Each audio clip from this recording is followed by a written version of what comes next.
Somehow my name got mentioned and the guy said, Dave Corso, and he described me down to the tattoos to Dunk, and said that was the best Marine Corps sniper in Vietnam. And I have absolutely no knowledge of it. And he looks at me out of the blue and says, Daddy, what did you do in Vietnam? What did you really do? That's the night the nightmare started. And we were pinned down by extremely heavy fire.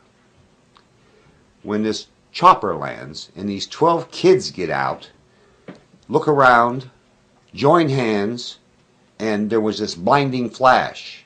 And I remember this man here dragging me out of a burning helicopter.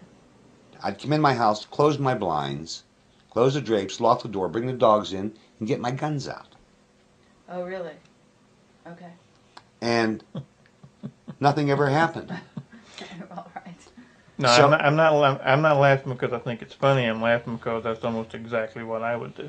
This is David Lawrence Corso and Robert Duncan O Finioan. We have them together on camera for the first time. Your name, rank, and serial number. How's that? Do you have one? I don't have one. Oh, all right. Well. Actually, I do. Oh, well. How about you? No. No?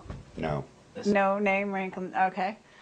Patriot, constitutional patriot and Bill of Rights. And retired? Retired from the telecommunications industry. Okay. We're in Pahrump, Nevada, right? In my humble home. It's 2007, and we're very happy to be here. I'm delighted that you're here. And you own some I admire amazing... your courage. Thank you. And you own some amazing wolves, isn't that right? Native American dogs. Native American dogs, all right. Are you part Native American as well? No, just adopted into the Apache tribe by a family friends. Are you? Yes. Very nice. Okay, so what is your connection right off the bat with Duncan? Let me go back 3 years. About 3 or maybe 4 years ago. A mutual friend introduced me when he said, I have friends I want you to meet. And I said, oh, really? So we met at the Nugget, and as soon as I saw John with Duncan, I knew them. And it was like an envelope had been opened in my mind, or a doorway, if you would. It took a while for those memories to resurface, and so I could figure out where I had saw them. In June of 1967. We were actually in Cambodia on a little operation to help get some American Special Forces troops out of a bad bind. And we were pinned down by extremely heavy fire. When this chopper lands and these 12 kids get out, look around, join hands, and there was this blinding flash. They got back in the chopper, and in the doorway of the chopper was a gentleman in a green uniform, like an army uniform, fatigues. And when we talked to the Special Forces team later, we asked, what did you see? And they said, all we saw was a blinding flash, and there had to be at least 2,000 or more Viet Cong and North Vietnamese regulars and Cambodian communists that were just simply dead. And that's the only thing I remember of it, is the blinding flash. But there was this little kid with a huge, white kid with a huge afro. And this little girl, very dark skinned, that was beside him. They got on a chopper and just flat disappeared. Well, some days later, I'm in Saigon, and there is this gentleman again from the aircraft. And he didn't introduce himself. He looked at me, and I looked at him, and he turned around and walked away. But he had an insignia that I had never seen before on his shoulder. You were Special Forces? I was in a group that didn't exist. What were you called? Green Berets? Black Operations. Do they have a name for your division, or? Black Operations. That's it? That's it. Were you ranked in the military before you went into Black Operations? Mm-hmm. As what? It Are would you have at liberty to say? Well, officially I was attached to the Navy, and my official Navy record isn't at all like what I was involved with. Okay. What does your official Navy record say you were? Oh, it says I'm a radar technician, and I went to B school, and I was on 5 ships, and I was on a swift boat detachment, and was in Vietnam for 14 campaigns. Now, and what is the reality behind that? I wish I could say for sure, but I have memories that are coming back that I can't explain. But Dunk's already talked to you about Project Talent. Now, are you feeling that you were part of Project Talent from another angle? I'll answer that in this manner. When my mother was 87 years old, I said, "Mother, I have these reoccurring memories of being with my uncle during the summers." She looked at me and had this mischievous grin on her face, and that's her up on the wall. She said, "You were never with your uncle in the summers. You were away, and you'll figure it out as you get older." Is your family patriotic? You know, were they in the service? My brothers served in the Marine Corps. Both brothers did. And I was assigned to the Marine Corps, but there's no official record of that. You flashed back on this memory when you met Duncan, or after you met Duncan? That memory has come back to me several times, but when my son was 9 years old, he and I went fishing for a month. And we were in the middle of Strawberry Lake fishing, and he's having a tremendously successful day fishing, and of course I'm not catching anything. And he looks at me out of the blue and says, "Daddy, what did you do in Vietnam? What did you really do?" That's the night the nightmare started. Wow. And what kind of nightmares are we talking about? I wish I could tell you, but I've talked to my VA counselors many times, and they said, "Be glad you don't remember them, because what you're doing is refighting battles." Okay, but I'm assuming that what part of the nightmare was seeing the children in the field. Is this right?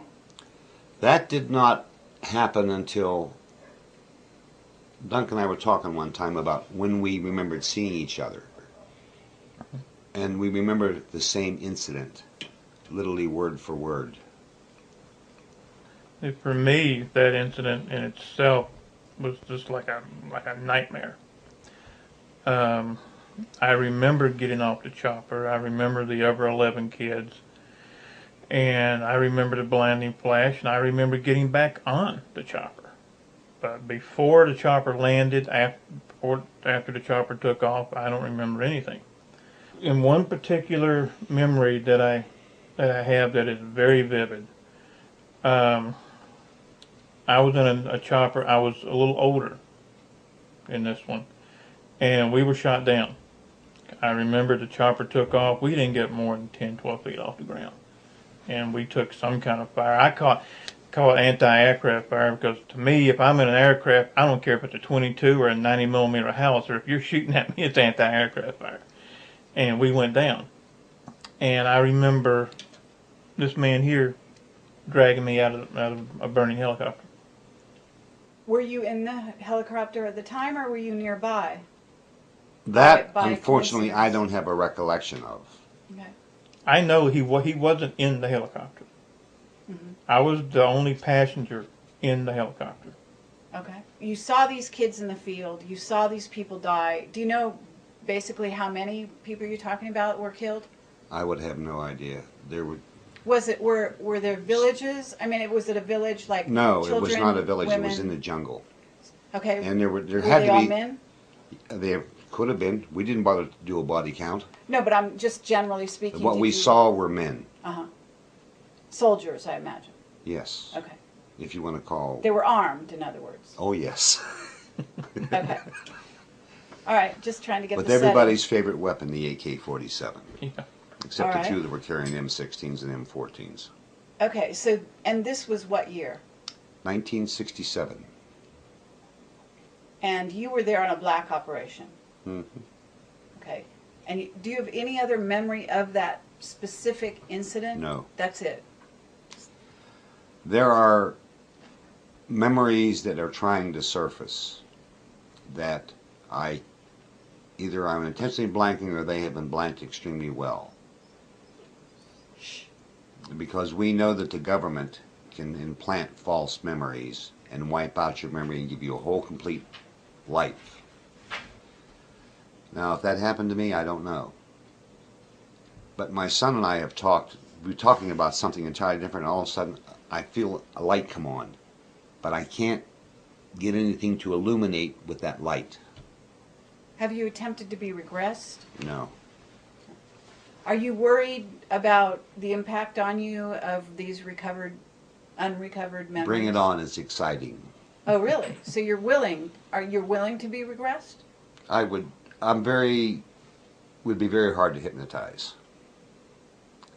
Okay, this is something you know about yourself. Yes. Mm-hmm. Would you be willing to try it? Sure. You would? Okay. As long as it's here. Here in Pahrump, Nevada, Here or in here my at your house? house. Uh-huh. Why is that? This house is a sanctuary for me. Okay. I can relax here like I can relax no other place. When you said you travel around the United States from time to time, do you have memories come back to you when you're traveling? Do you feel threatened when you're outside this area in some way? What happens is I have severe post-traumatic stress disorder. And I take many precautions to make sure that I'm never in a place where I can be by myself, at night particularly. Or if I go somewhere, I meet somebody. But I always have to call when I get home so they make sure I got home. Because what might happen? If I get triggered and I don't have an anchor like Duncan or my son, I don't know what I would do. Is this because of your memories of Vietnam or because of what you don't remember about Vietnam? I think it's more because of what I don't remember. Duncan related an incident that he had in Lexington at the coffee shop. Mm-hmm. He'll relate that later. Okay. That I have absolutely no memory of. So, do you have missing time in your everyday life? Not that I've been able to notice. But I have noticed that if I'm working on a computer, time to me is meaningless, really. I've stayed up for days. So you have good concentration abilities. I can get absolutely waylaid on things, can't I? Oh, yeah. Okay. You know, I'm going to tell you my impression. You sound like you're used to giving orders. Were you on a high rank when you were in the military? Staff sergeant. Staff sergeant. So that's not that high, right? In terms of military hierarchy. No. So I'm just wondering where that might have come from. Is this something you do? Because you said you work with computers. You build them and rebuild them? Build them, repair them. Repair them.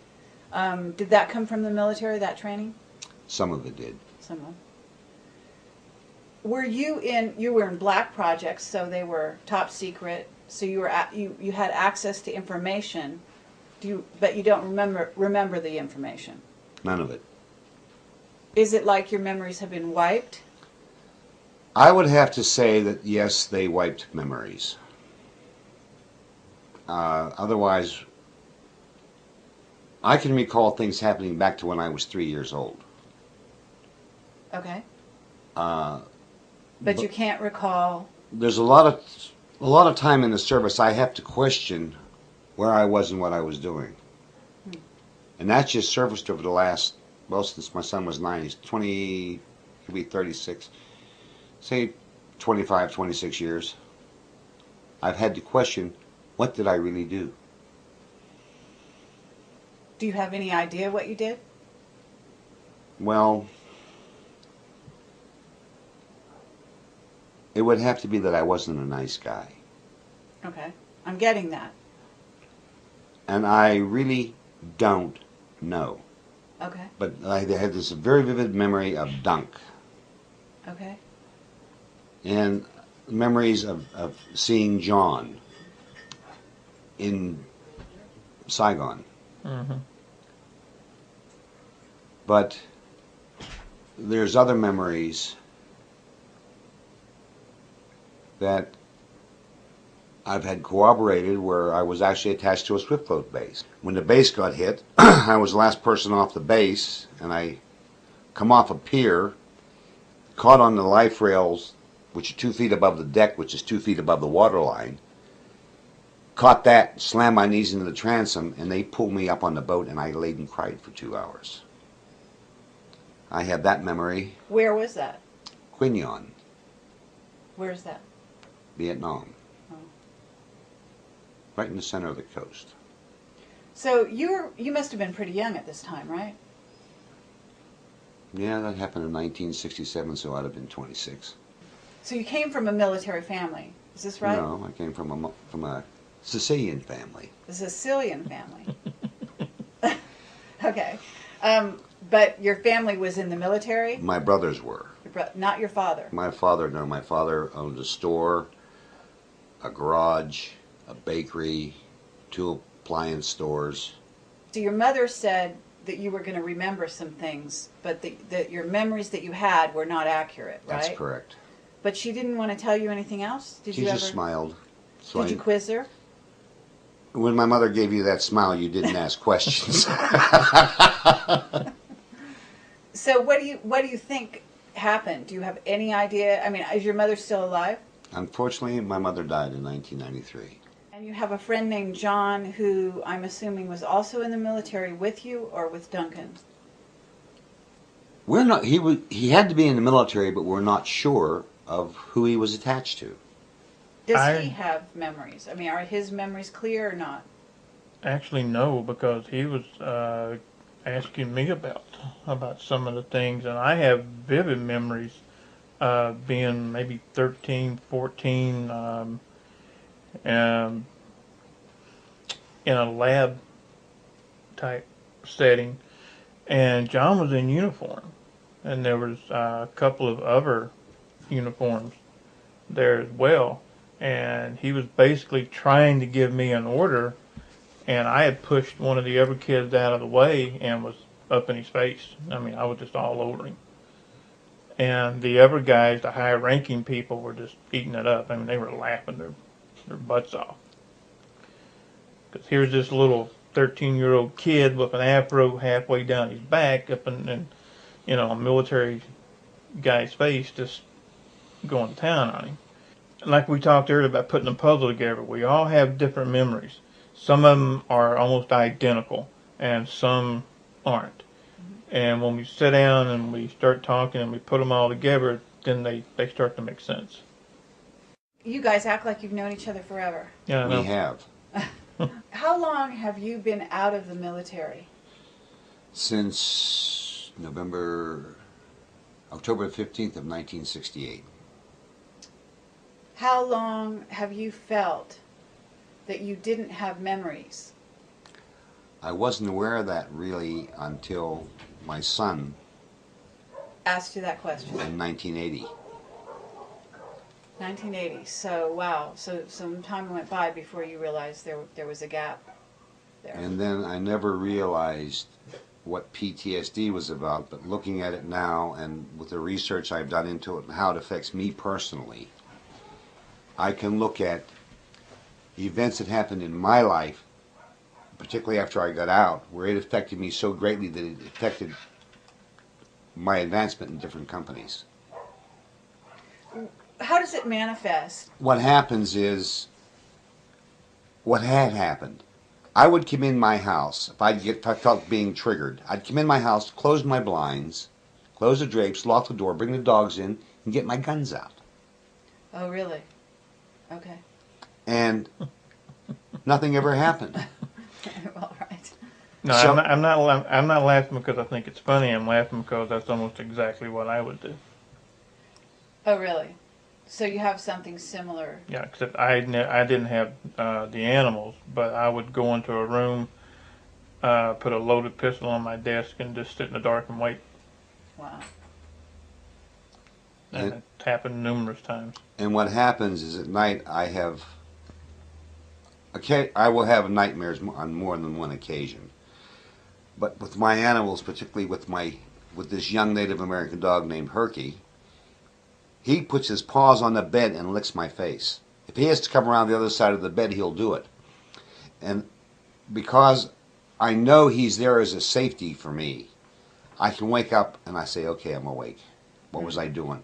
And sometimes I get up, there's no clothes on the bed. I mean, they're just gone. The pillows are gone. They're gone. Dogs are on the floor looking at me like, what did you do?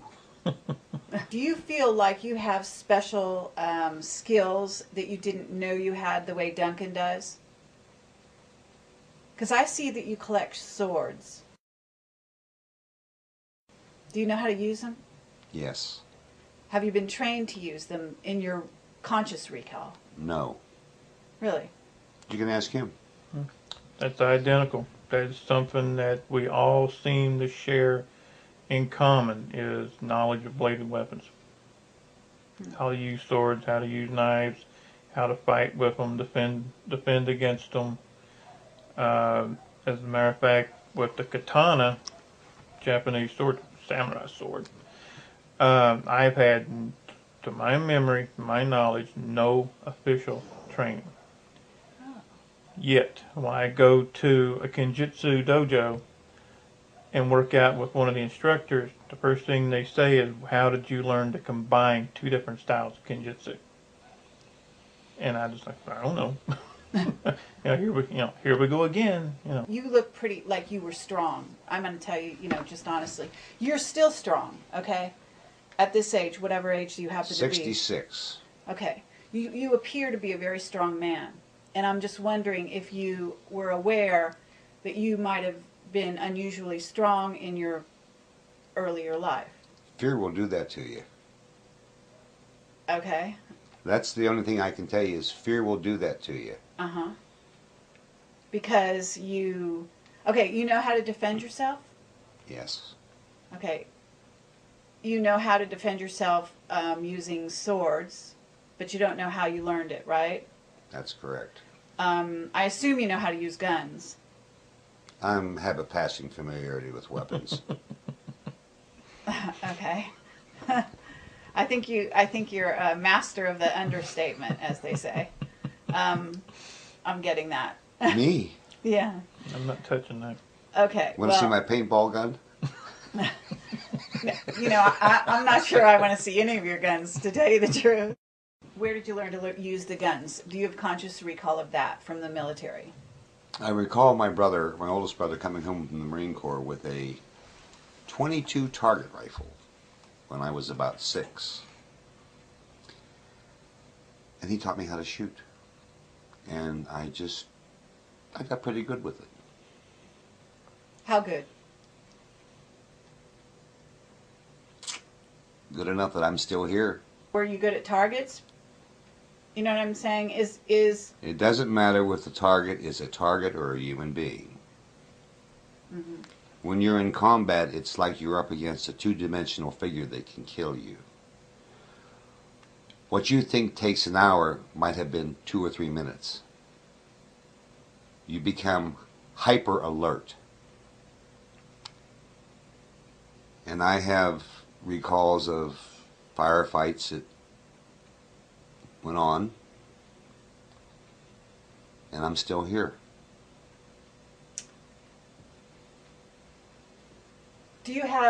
Were you trained as an officer? No, not to my knowledge. Not to your knowledge. Do you know how to drive a boat? I don't know, or a ship, or, what's funny about that? My father had boats. He had cabin cruisers. He had race boats. I was raised around boats. Okay. I was raised around all kinds of vehicles. There isn't too much I can't drive. Okay. I don't pilot a plane with a dam. Okay. I've That's never had a interesting. desire to pilot a plane or a helicopter. Okay. You go to movies, right? No. Oh, you don't? You're like Duncan. You don't go to movies because I don't they watch. trigger... I don't watch war movies. I don't watch adventure movies. Because that triggers. Yep. What about underground bases? Do you have any feeling about that? No, but I have heard from more than one source that you can go from the coast by Los Angeles almost to the middle of the country in a submarine. were in the military, but your skill is in the computer world. No. I really didn't get... I got acquainted with computers when I was in the service. At that time, my forte happened to be electronics, electronic warfare, intelligence. What's crossing your mind right now that you don't want to talk about? Oh, nothing important. Okay. Now, have you signed a secrecy oath of any kind, to your knowledge? No, but I probably did. Mm-hmm. Do you recall anything that's top secret that you're not saying? Or that you don't tell people? Oh, the outside of I intercepted and identified a lot of signals as the platform when I was in the service. Electronic warfare was what I was really good at. I could hear a signal across the room and tell you what it was, and if I knew what part of the country it was, I could probably tell you what platform it was on. Interesting. What about psychotronic warfare? It's a very real thing. Do you think you were involved in that? I almost would have had to have been. But do I have any memories of it? No. But you think you're knowledgeable about it? I'd say I was knowledgeable about it. Oh, yeah. Okay. When you've heard Duncan's story, does it trigger something in you? At times it will. What's interesting is we both have experienced psychic attacks. And I mean just vicious attacks, to where they will keep us up for days. Are you psychic? Where were you at 1:45 today? Where were you geographically at 1:45? Pretty close by. We were getting here, weren't we? How close were you to Shoshone? We were in Shoshone at one point. Yeah, you drilled it. Okay, you drilled it. I said they're very close to they're in Shoshone. At 1:45, I walked out. So you're saying, have you studied remote viewing? No. To your knowledge, have you studied it? No. And is it frustrating to you not to know what happened to you? No. It's not. And let me tell you why it's not. I believe that those memories will be revealed when the proper time comes to me. Or if I dig enough. I keep myself busy with my dogs, my wolves, and computers. And I have good friends who know me. They don't always understand me, and that's not important to them. You know, you have memories that you shared, but you don't know what they were. They were surrounded Vietnam and anything else besides Vietnam? St. Thomas. St. Thomas. St. Thomas. We had to go down to St. Thomas on business.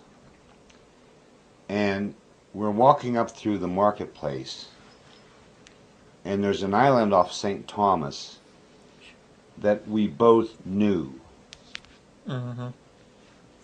And as we were walking in the marketplace, this woman says, I looked at Duncan and said, I haven't seen you in many years, and I haven't seen you in about 20.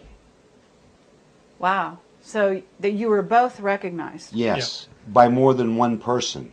Wow. And that, we talked about it. And I had no conscious recollection of any of these people. And we looked at this island, and I said, on the other side of that is a training base. Mm-hmm. And there was. And there was. What military occupies We're not that sure. area? We're not sure. Oh, really? Honestly, I don't think it was standardized military. No, it was. My best guess would be that there is a group within the military that engages totally in psychological warfare, warfare.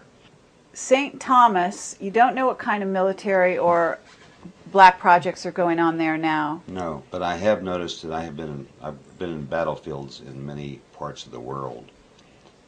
And I can walk across those battlefields and I can experience and hear in my mind what it was like. It was pointed out to me when a friend and I were walking Pickett's Charge at Gettysburg. And I looked at Len, and Leonard looked at me, and we were both crying because it was so... War is such a pitiful thing, caused by bankers to enrich companies and themselves. There's never been one logical reason for a war. Not one. And the war on terrorism to me is a farce. It's about controlling this country and setting it up for the New World Order. You're an electronics expert. Do you think you're being watched or tapped into? There's no doubt in my mind. And you know what? I really don't care. Do you find yourself knowing things you didn't know you knew in terms of electronics? Yeah. I would like to understand all that I know.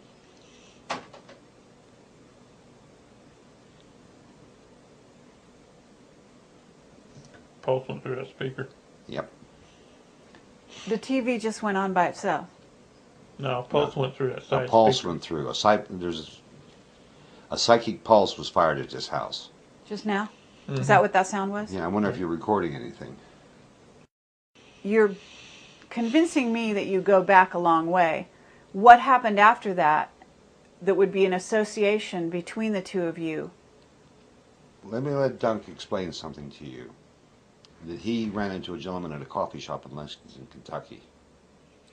Okay. It was, trying to remember exactly where it was. I know it was Lex, but I can't remember. Sitting there, just having a cup of coffee. Guy comes up in a suit, sits down, and he looked at the tattoo, and he said, "Is that a military tattoo?" And I said, "No, that's my own little design, like I always say." And he said, "Well, I spent some time in the Navy." And I said, "What good? You ever hear of Dave Corso?" And he backs up and says, "Dave Corso. You know Dave Corso?" And I said, "Yes, sir, I do." And he kind of gets up and walks off. Come on, you're psychic. What was your impression? He was scared. The man was terrified. He's not the only person who's come up to you or you've told that you met, because you started to No. tell another incident. Right. And I am totally blanking on that one. And this happens from time to time. And I remember telling you about it. But from there, it's just totally blanking out. What do you remember about it? That somehow my name got mentioned, and the guy said, "Dave Corso?" And he described me, down to the tattoos, to Dunk. And said that was the best Marine Corps sniper in Vietnam. And I have absolutely no knowledge of it.